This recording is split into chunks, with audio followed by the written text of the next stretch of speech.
পর্তুগালের বিদায়ী ঘণ্টা বাজিয়ে দিল স্পেন।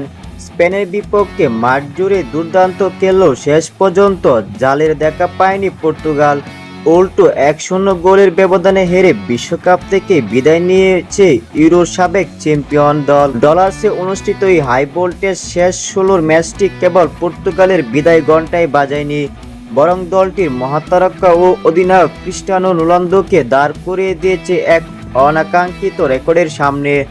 স্পেনের কাছে এই 1-0 গোলের হারের পর বিশ্বকাপের ইতিহাসে সবচেয়ে বেশি ম্যাচ হারার তালিকায় এখন যৌথভাবে শীর্ষে অবস্থান করছেন এই পর্তুগিজ ফরোয়ার্ড। পরাজয়ের অষ্টম রেকর্ড বিশ্বখ্যাত ফুটবল পরিসংখ্যান সংস্থা অপটা এর তথ্য অনুযায়ী স্পেনের বিপক্ষে এই ম্যাচটি ছিল বিশ্বকাপে রোনালদোর অষ্টমতম পরাজয়।